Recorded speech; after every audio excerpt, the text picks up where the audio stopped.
16 days, folks. Can you feel it? Can you feel it?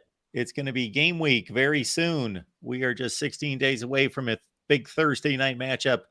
Big Ten opener in Minnesota, of course. Huskers live right here at the Voice of College Football. Next 60 minutes. Get yourself set and bring your best. Comments and questions there in the chat. Please consider using the super chat contribution as well. Greg Peterson's here, of course, from Husker Online, edition number 134. And again, Greg's work can be seen Husker Online right here on YouTube. Greg, how you doing tonight? Oh, tired, busy day again. Every Tuesday is heavy lifting day, so we're going through the dog days of camp right now, and a couple weeks until August 31st. So we're getting ready to go. I think Matt Rhule said something along those lines today. Yeah, that this is almost smack dab between the first day of August camp and the last day getting to the first game. And the tendency at this point is, okay, this has been a long time and we still can't see the light at the end of the tunnel getting to that first game. And guys start to drag a little bit, but he is very complimentary of his team's effort, says that they're working hard, they're getting better every day. And he has to remind them, this is the time when it's easy just to kind of put in the work, but be just kind of going through the motions, but we got to push through to get better every day. Yeah, I mean, and that's their motto is, improve 1% every day. And I know the guys came back to work on Monday after off day on Sunday when they got to move out of the dorms finally, so they're all back home again and back into the grind. A little different now that that you're back at home and you can maybe grab an extra 30 minutes sleep before you go down to the facility. But they've worked hard the last 2 days and obviously been showing signs of progress. And we got to see a little bit again, about 25 minutes worth of practice this morning. So. They look good. Folks, leave your comments, questions there in the chat. Really, the only specific news of the week was Xavier Betts 3 or 4 days ago walked away, and Matt Rhule had good things to say in regards to I wish him the best. He was working. There weren't any issues that Matt Rhule said he was a bit surprised that that was the decision because Xavier Betts was certainly in the rotation and getting playing time and looking good in practice and doing everything that he was expected to do. Yeah, everything you said right there. We just saw him last Tuesday, a week ago, the day we did our last show. And God, he was looking great. And I don't know, just out of the blue, he came to Coach Rhule's office and told him that he didn't want to play football anymore.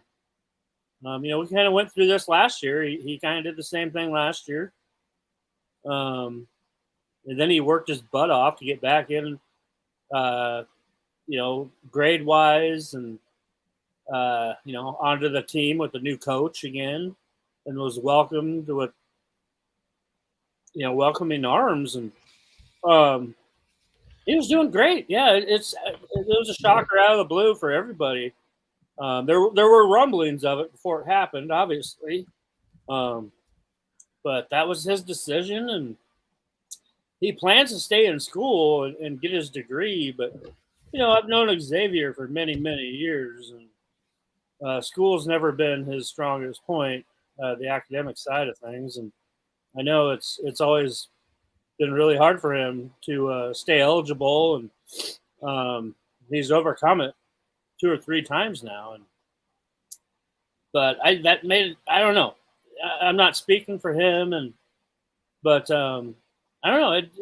Football, I guess, just isn't satisfying to him. Apparently, he's always been blessed with great talent, and that's a big blow because he was going to be a big part of the offense, and and now you're kind of scrambling. That wide receiver room doesn't look as promising as it did at one point. So a lot of young guys are going to have to step up now. And hopefully, Marcus Washington should be back to practice any day. We're still waiting for him to get over his freak ankle injury that he took by landing kind of funny the first day he was back in practice after his hand issue. So, yeah, it leaves a lot of opportunities for other wide receivers right now. Xavier Betts, 20 catches 2 years ago in 2021, 14 yards a catch, and caught 12 his freshman season, 32 catches, 1 touchdown as he closes his career at Nebraska. Somebody else who closed their career at Nebraska several weeks back, we see has landed at Syracuse, and that's Miles Farmer. So he has found a home as well. Yeah, I don't know. Maybe Tony White had a little bit of influence there, since Tony White was the defensive coordinator at Syracuse last year. So there might have been some phone calls made there, is what I suspect. Bone-Led Corn-Fed would like to see this. When is Greg going to drive Herbie Husker out of the tunnel on a motorcycle? Hey, I'm in the other end zone holding a camera when they come out of there, so I already have a job.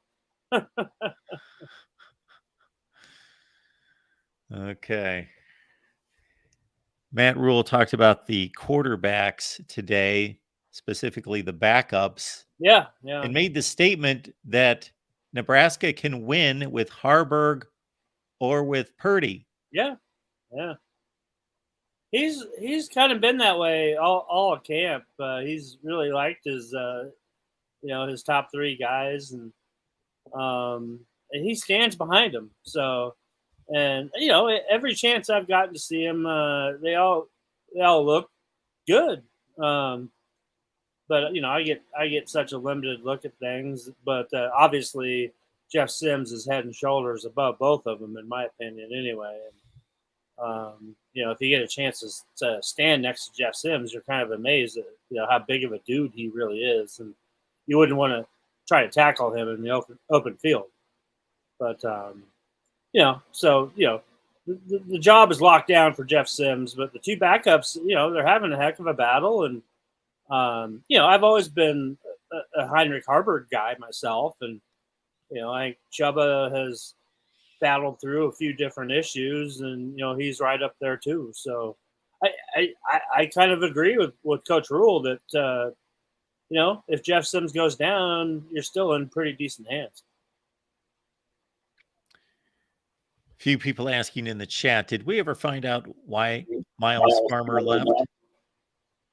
Not really. I mean, he had been suspended for some disciplinary rules that have really not circulated. Seriously, it didn't seem to be a big deal at the time, and there had to be some kind of a disagreement behind the scenes. I don't know if it was with Coach Rhule or Coach Cooper, but something went down there where Miles just I don't know. It was a complete 180 from the last time we'd talked to Miles, and he was determined to get his single-digit jersey number back. But it's still a mystery to me. Talking Huskers football, everyone, with Greg here each and every Tuesday, 6 Central Time. And we've done it for 134 consecutive weeks. We will get back together, of course, next week. Then the next week after that, we will be leading right into Week 1 matchup, Minneapolis, long anticipated Big Ten opener against the Golden Gophers, which I understand Minnesota still just about a touchdown favorite. I guess that's fair. Yep. Yeah, you never know what, I don't know what's going on over there in their fall camp. And, they've owned Nebraska for the last few years anyway. So, we'll see what happens. There was a tweet that came out today, courtesy Brett McMurphy. I didn't see Nebraska on this tweet. He was basically pointing out what games have been designated to be played on the Peacock network from the Big Ten. That, of course, you've got the noon Eastern time Fox window. You've got CBS at 3:30 Eastern. Then you've got the primetime game on NBC. So there's 3.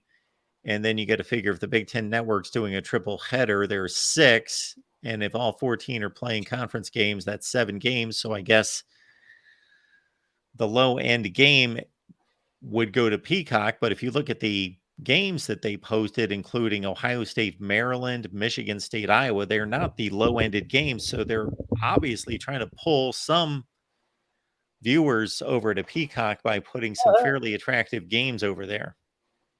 Yeah, I'm sure. I haven't looked at, I haven't broke down the scheduling for the conference, obviously, for TV. But, Peacock's one of their brands that they're trying to grow. And, we're going to see. I suspect that they're going to, try to get about everybody in the conference, on at least one game on the Peacock. So, you have so many different platforms to be advertised, to be, showcasing your games. So, I don't know. I mean, latest news was that, Nebraska, Michigan had been, named a big noon game, the game here in Lincoln, which, a lot of folks around here wanted to have it as a night game. And why not? Because that atmosphere, especially last time Michigan was here, played tonight, that was big time atmosphere. It was amazing. And apparently the night game is Purdue and Illinois. So go figure how that happens. Well, I think it happens because Fox gets their choice at noon. Yeah. Well, I mean, yeah, that is their showcase game of the day if you think about it. So, yeah, I kind of factored that out. So that their whole set will be here. Urban Meyer will be strutting around, and yeah, obviously. Yes, Urban can strut around this time and not have to field any questions or have people making comments about him being the next coach. Yeah, he can get up off the set and go buy a Runza, and chow on that. Yeah, that's all taken care of. Yeah. These were the games that, at least according to Brett McMurphy, have been released. This was a tweet just came out today concerning Big Ten games. As Greg said, Michigan at Nebraska, September 30th, Fox, noon Eastern, 11 Central. Michigan State at Iowa on the Peacock Network. Rutgers, Wisconsin, a Peacock game. Maryland, Ohio State, which was one of the highest rated games actually in college football last year, is going to be on Peacock. Ohio State, Purdue, Illinois, Maryland, Peacock games, along with Iowa, Northwestern, Minnesota, Purdue. So not necessarily just all the bottom barrel games. So they're trying to get people over to the Peacock network. I don't know. Well, let me ask you this, Mark. Do you subscribe to the Peacock? I do not. I actually do, and I have for a couple of years. So what led you to that decision? Because I love the Tour de France. Okay. And it's on the Peacock now. So yeah, I am a freak cycling fan of the Tour de France that started off back many years ago with a buddy of mine that was a cyclist. And, does that mean that you cycle yourself? No, I do not. Oh, okay. Just on the Peloton in my basement. That's the only cycling I do nowadays. Does that Peloton work? Yeah, it's pretty sweet. Okay. Yeah. But no, my buddy actually, I could name drop. He's a media guy. Matt Sachs used to work here in Lincoln, work at other stations, and worked with me at Rivals.com and back in the day. But he's a dear friend of mine, and he would suit himself up in his cycling gear. I guess he was on the Indiana cycling team when he was in college, so he would put his little helmet on and his little skin suit, and he'd go out riding in the hills there in Nashville when we lived out there.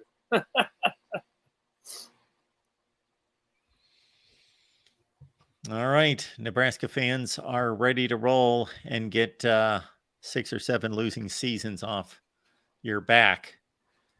So we'll see if that gets off to a good start against Minnesota.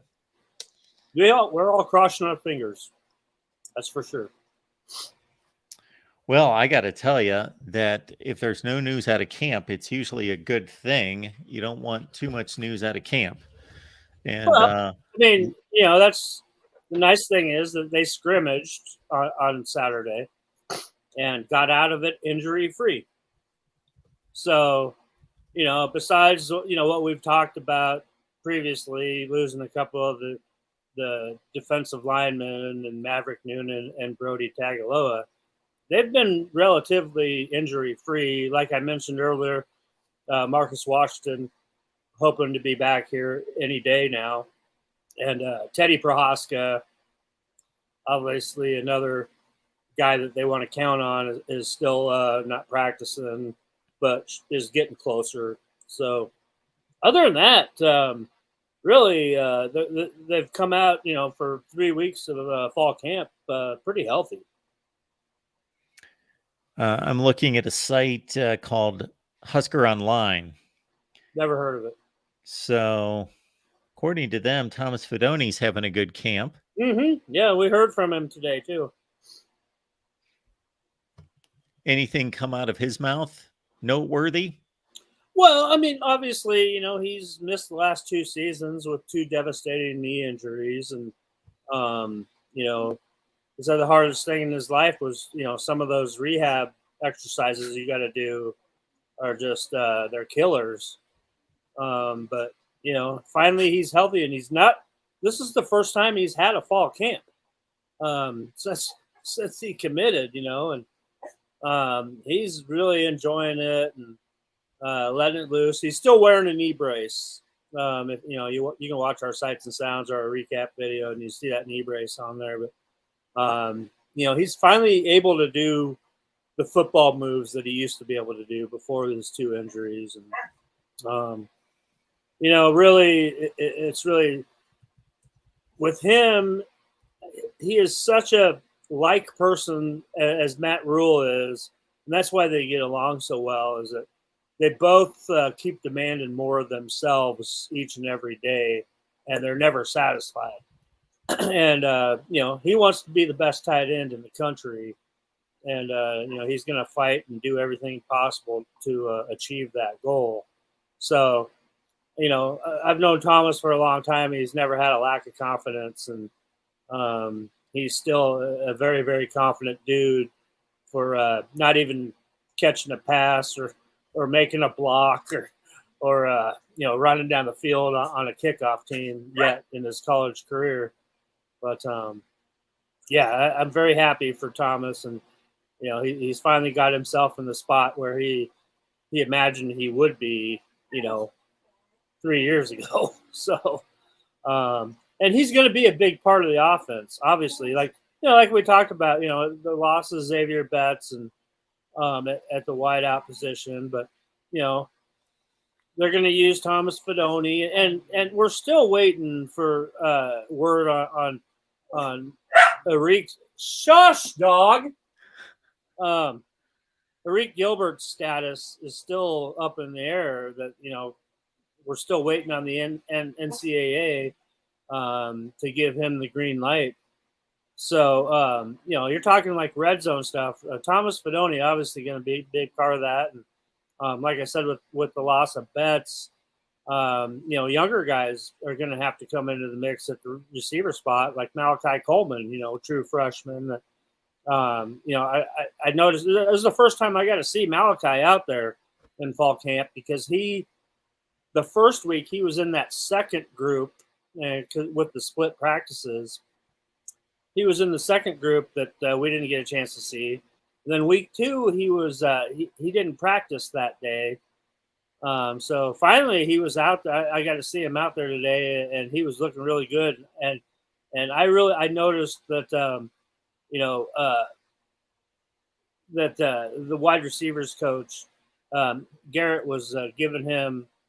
Garrett McGuire was paying him extra attention in the drills that I was watching and filming, and you could really tell that I think that that they're really trying to get Malachi ready to go, because you got some other guys too that really liking, like you have a couple of walk-ons, like Alex Bullock is looking really good.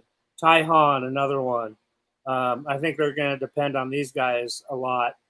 And then you open up the door for some of the younger guys too. Jaden Doss was a highly recruited wide receiver coming in here. And Jalen Lloyd's been doing a lot too. The freshman coming out of Omaha. And, so a lot of these guys, I mean, they're right now they're going to depend on, obviously, if Marcus Washington gets back, which we think is going to happen, and obviously you got Billy Kemp and Isaiah Garcia Castaneda. So those three older guys are really going to have to carry a lot of load, I think, here early in the season, mixed in with Thomas Fidone and Nate Borkacher, another guy that they're going to use a lot at the tight end slot position, and they're going to move these guys all over the field, inside, outside. So they've got a lot of guys to play with. There are a lot of weapons to play with. Just kind of see how it plays out. But that wide receiver room is kind of the question mark. So to go along with the running back room, I think is really solid. We talked to Anthony Grant today, and he's in that battle for the number one job with Gabe Ervin Jr. And right now, Gabe Ervin's leading that spot. And then third would be Ramir Johnson, and yeah. So that's a strong running back room right now. Sorry, I kind of bounced all over the place. Oh, that's good. That's a lot of good stuff there. So I'm going to play off some of that. One is that Gabe Ervin has the lead for the starting running back position. I don't think that's a great surprise, but how do we know that? Well, that's the inside information we have at this moment. Okay. Gabe was a guy that got banged up, who was the starter and got banged up, and then Anthony Grant showed up on the scene, and Gabe was never 100% last year, but obviously, Anthony Grant's a very talented guy, but I think where Gabe Ervin leads right now is because he's a little bit better blocker out of the backfield, picking up blitzes and more of an all-around guy. But don't get me wrong, they're both Anthony Grant's a home run hitter. We all know that. And he's a 6-year senior, so he's got a lot of football under his belt.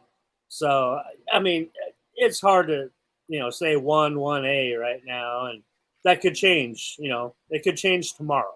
So I wouldn't hold that in stone. And you mentioned Alex Bullock, he's a walk-on. Yeah. From Creighton Prep. Yeah, he's a sophomore. Yeah. And his brother John is a former walk-on too. He just earned a scholarship this year. He's a senior linebacker. Both really, really talented players. So as you know, Alex spoke after practice. So does the media make a request? No, we have nothing to do with it. Oh, so somebody makes a judgment. Alex Bullock has had a really good series of practices. We're going to give him some time and let him speak to the media. Well, yeah, and it also kind of goes along with what position coaches are talking after practice, too. Okay. They keep it, if the tight ends coach is talking, they're going to have some tight ends. If the wide receivers coach is talking, they're going to have wide receivers. So, yeah. But no, Alex is a very confident kid. I think I mentioned last week that, in a high school football game, he plays for Creighton Prep. They're not really well known for throwing the football. So their receivers, their tight ends don't get prolific numbers. But, his senior year, you could tell that he was the best player on the field, no matter, what kind of stats he was piling up. And, he turned down South Dakota State full ride from South Dakota State. And, COVID kind of hurt his recruitment. But he'd always wanted to play at Nebraska, and, they offered a walk-on chance for him, and he grabbed that. And just exactly like his brother had done. But his brother had to kind of make a name for himself later.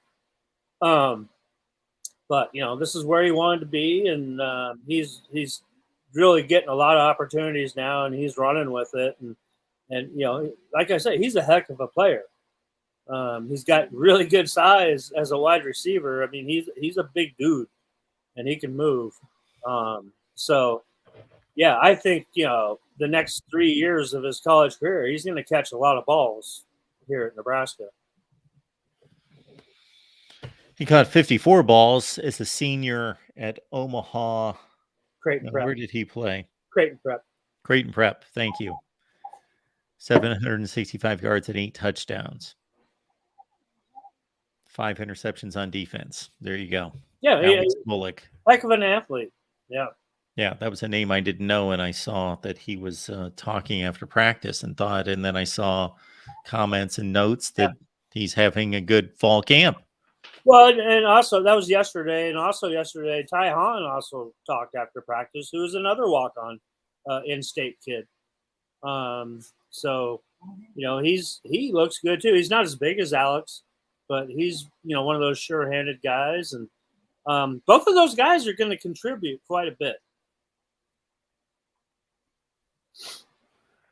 All right, folks, appreciate you being here. We are just 16 days away from the opener at Minnesota. Yeah. And we have game. High school football Friday night, too. How about that? Where are you headed? I'll be at Bellevue West there. Creighton Prep against Bellevue West. So you get the 3 Husker commits there at Bellevue West with Daniel Kalin and Devon Hall and Isaiah McMorris, and they're playing Creighton Prep, who has the number 1 ranked player in the state, Michael Burt. He's the Iowa commit, opening up week 0 here in Omaha on Friday night. Are there any other players in that game that are targets? Michael Burt's number 2. I'm sorry, Carter Nelson, obviously number 1. But just younger guys. Nobody holding an offer yet, but there's always, a lot of guys with those 2 schools to be looking at. It's just nice. I can't wait to get out there and actually, have my camera out and shooting something of substance here. It's been a while. Something that matters. Yeah. 4 Big Ten players in one game. That's pretty good. Absolutely. I had somebody ask me the other night, it was like, how often does that happen? I'm like, well, not around here, not that often. That is excellent. All right, folks, if you've got comments and questions, we'll take them. Otherwise, I've certainly run down everything that I need to get to. So we'll leave it all up to all of you. You ultimately produce the show. You know that. And keep in mind that we will have Nebraska postgame after the opener. So we'll have Nebraska postgame right here at the Voice of College Football, right here on this channel with Justin Adams. And, of course, Greg has the open invite to join whenever he wants. Yeah, if I get free. Well, actually, that Minnesota game, obviously, I don't have to do post game since I won't be there. So, well, those home games are the ones where I cannot make the post game show. No. And plus, you're actually looking at the newest member of the Notre Dame media as well. So, we are. Yeah, I'm doing a little crossover work for Notre Dame, so I'll be helping out the fine folks over at Irish Illustrated on the 24/7 platform. Oh, okay. So I won't be there. I won't be. I have no plans to ever go to South Bend. Don't get me wrong. Never been there. Not planning on ever going. What are your responsibilities there? Oh, just some video stuff. I'm just helping them out with some video stuff. Okay. Nice. Some of their post game and their practice stuff. So, yeah. Very good. A friend of mine just bought the website, and they're kind of trying to revamp things, and I'm kind of helping them out here. But no, they sent in a headshot to Notre Dame. Will be sending me a badge there with my headshot on it and stuff. So I could go to any Notre Dame press conference I wanted to, or any game if I really wanted to. So we will get you in contact with Justin Adams. He's in the chat hosting our post game. Get you two connected, and then you guys can work it out in terms of any post game appearances. Absolutely. There's a great question. Great question right there. Where? By James. James Allen there. The kicking competition. Oh, yes. Okay.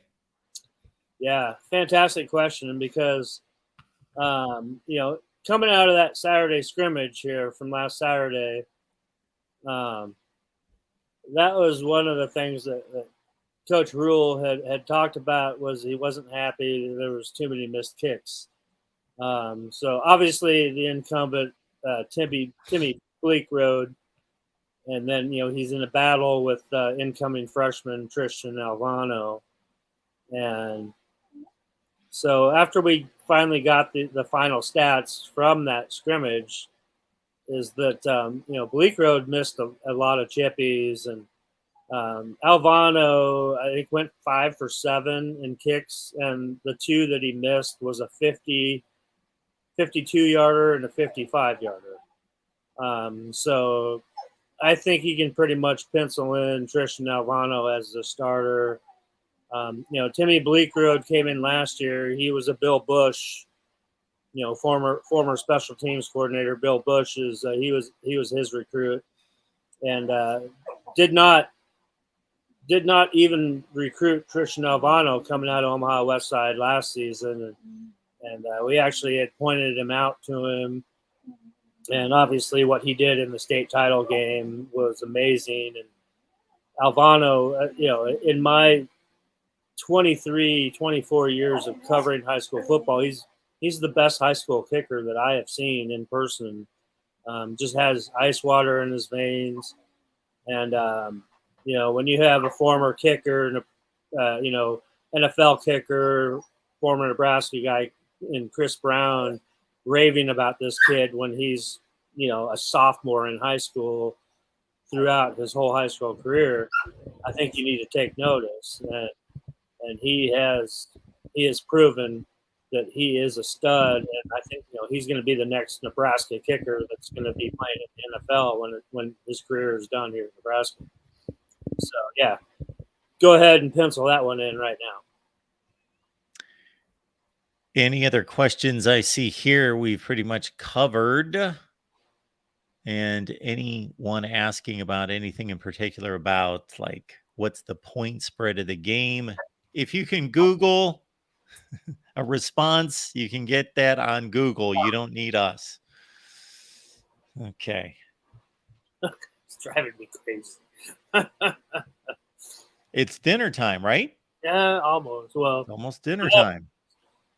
But yeah, that the special teams is something that, obviously Matt Rhule preaches, and, along with defense and, winning the line of scrimmage. And you're going to see a lot of starting players playing on special teams, I think. And, some of those young guys that are ready will also be on there too. But,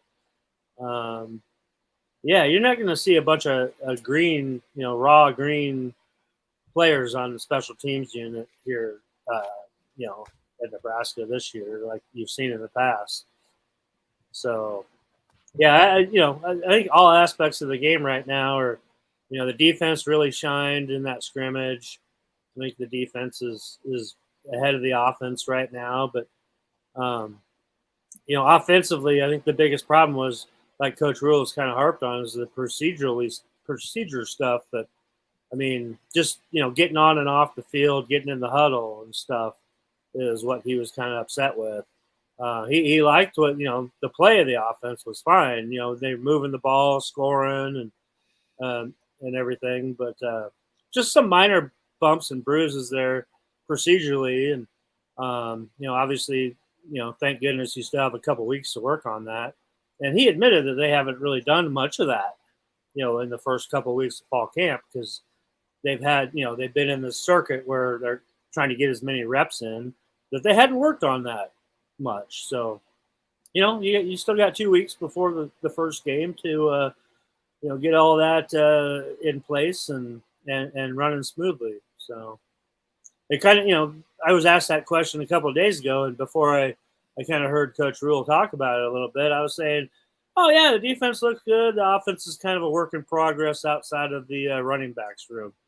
But which is still, you're in a good place. So still, time is running short. There's probably only about 10 or 11 more practices. Yep. So, and with that defensive line, with a couple of those injuries and stuff, like Coach Rhule said today, that they got 6 guys that they can really feel really, really good about, and Coach Rhule would like to have 8 or 9 of those, which they're still kind of trying to figure those guys out.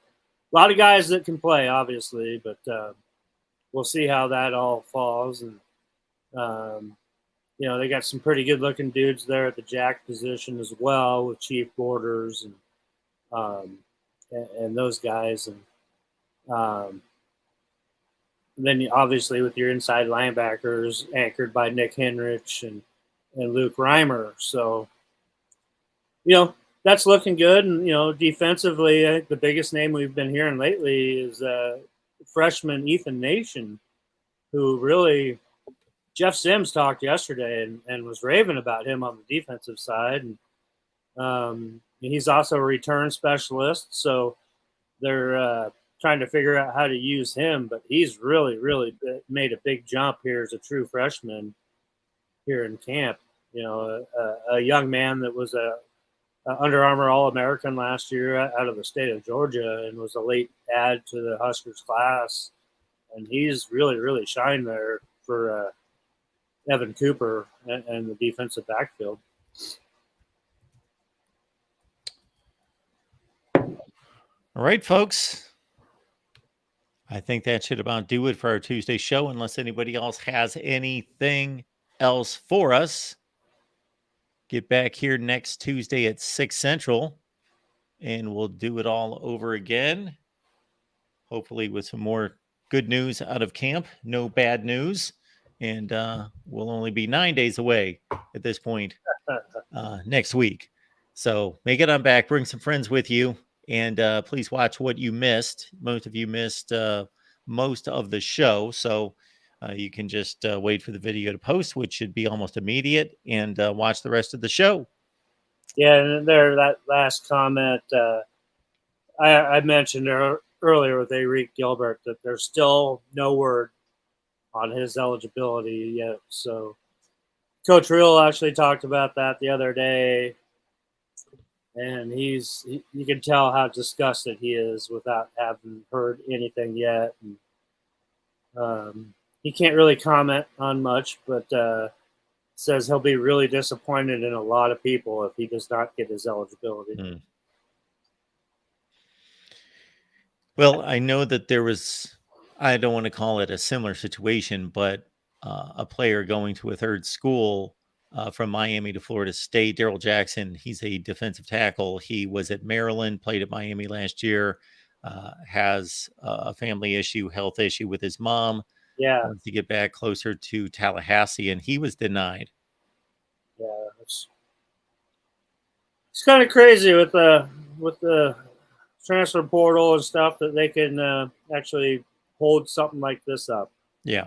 I don't know. This waiver has been in for how many months, and it's still not been addressed. So I don't know. But he's out there every day busting his butt. So yeah, well, he's a big target and has a ton of talent. Big weapon if he gets his waiver. So yeah. All right, Greg, thanks for making this happen once again. As always, everybody, thank you for being here. We'll make it back next Tuesday. Again, 6 Central. Be here on time, please.